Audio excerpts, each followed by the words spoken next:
مفتی صاحب میرے والد مشرک ہیں، وہ دن رات پیروں فقیروں سے مدد مانگتے ہیں، میں کافی عرصے سے اصلاح کر رہا ہوں لیکن اللہ کی طرف سے ہدایت نہیں مل رہی، آخرت کے حوالے سے مجھے ان کی بہت فکر ہے، مشرک تو ہمیشہ جہنم میں جلے گا، اور میرا سوال یہ کہ کیا دنیا میں ان کے لیے صحت تندرستی کی دعا کر سکتے ہیں؟ بالکل کر سکتے ہیں، ان کی ہدایت کی بھی دعا کریں، ان کے ساتھ اچھا سلوک بھی کریں۔ باقی ان کا شرک کس نوعیت کا ہے یہ تو میں نہیں بتا سکتا کہ واقعی مشرک ہیں بھی یا نہیں ہے۔ کچھ لوگ پیروں سے مانگ رہے ہوتے ہیں لیکن وہ ویسے ہی مانگ رہے ہیں جیسے کسی پولیس سے کوئی مدد مانگ رہا ہوتا ہے انسان، اسباب سے ہٹ کے نہیں مانگتے، اور بعض اسباب سے ہٹ کے بھی مانگتے ہیں، زیادہ تر تو پھر یہی ہے اسباب سے ہٹ کے ہی مانگ رہے ہوتے ہیں۔ تو یہ شرک فکر کی بات ہے، اور آپ کو جو والد کی فکر ہے یہ ہونی بھی چاہیے۔ قرآن میں اللہ نے کیا فرمایا؟ نیک لوگوں کی مثال دی ہے قرآن میں کہ ان کو سب سے پہلے اپنی، پھر اپنے والدین کی اور اپنے بیوی بچوں کی فکر ہوتی ہے۔ جس کو اپنی، اپنے والدین اور بیوی بچوں کی فکر نہ ہو، ساری دنیا کی ہدایت کا وہ ٹھیکیدار ہو، اللہ کی نظر میں وہ پسندیدہ نہیں۔ سب سے پہلے اپنی، اپنے والدین اور اپنے بیوی بچوں کی فکر کرنی ہے آپ نے۔ میرا اپنا بھی معمول ہے، میں جب ہدایت کی دعا مانگتا ہوں سب سے پہلے اپنے لیے، اپنے والدین کے لیے، گھر والوں کے لیے اور اولادوں کے لیے مانگتا ہوں، ایک ایک کا نام لے کے مانگتا ہوں۔ آپ کو یہ کون سا مشکل کام ہے بچوں کا نام لینا؟ جتنے ہمارے ہیں نا اتنوں کا نام لینا مشکل کام ہے۔ بعض دفعہ ترتیب آگے پیچھے ہو جاتی ہے، بعض دفعہ ایک دو اسکپ ہو جاتے ہیں، تو وہ مشکل، ٹینشن کا کام تو نہیں کہہ سکتے لیکن مشکل بہرحال ہے۔ سب کا نام لے لے کے اپنے بچوں کے لیے دعا کرتا ہوں میں کہ سیدھے راستے پہ چلا دے۔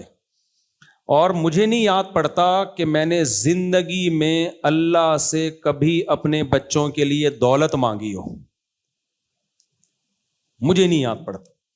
ہمیشہ یہ مانگا ہے اللہ سیدھے راستے پہ چلا دے، دین کا داعی بنا دے بس، اور مال میں برکت دے اتنی کہ کسی کے سامنے ہاتھ نہ پھیلائے۔ پھر اللہ کی مرضی دولت مند بنائے یا غریب بنائے، ہمیں اس سے یہ دعا منہ سے نکلتی نہیں ہے کہ پیسے والا بنا دے، کیونکہ بھائی سیدھے راستے پہ چلے، غربت میں کامیاب ہے، اور اگر پیسہ ملا اور الٹے راستے پہ چل پڑے تو کیا کرنا ہے بھائی، اور بڑا عذاب ہے۔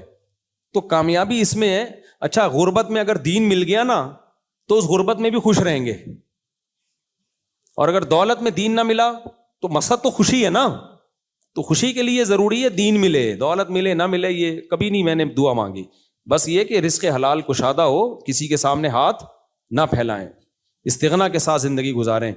تو یہ دعا بہت زیادہ ضروری ہے اولاد کے لیے۔ اصلح لی فی ذریتی، اللہ نے نیک لوگوں کی علامات میں، ہم نیک نہیں ہیں لیکن نیک لوگوں کی صفات کو چوری کرتے ہیں ہم، ٹھیک ہے نا، کاپی کرنے کی کوشش کرتے ہیں تاکہ اللہ ہمیں نیک لوگوں میں شامل کر دے۔ تو یہ فکر ہونی چاہیے، اپنی اولاد کی بہت زیادہ فکر ہو، دعا ہو، کوشش ہو، باقی بنے گی یا نہیں بنے گی نیک یہ اس کی گارنٹی نہیں ہے۔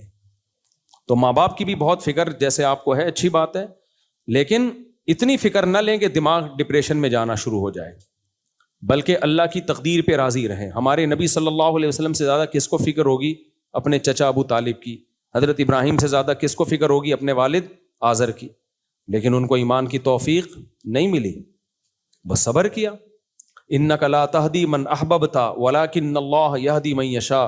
جب ہمارے نبی غمزدہ تھے تو اللہ نے کیا فرمایا؟ اے نبی آپ جس کو چاہیں گے ہدایت نہیں ملے گی، جس کو اللہ چاہے گا اس کو ہدایت ملے گی، یعنی ہمیشہ، ورنہ تو بعض دفعہ نبی نے چاہا کہ اس کو ہدایت مل جائے، مل بھی گئی، جیسے حضرت عمر کے بارے میں آپ نے چاہا کہ اللہ ان کو ہدایت دے دی، اللہ نے دے دی ہدایت، ٹھیک ہے نا، لیکن اللہ نے کہا یہ فیصلہ آخر میں ہی کروں گا، آخری فیصلہ کون ہوگا؟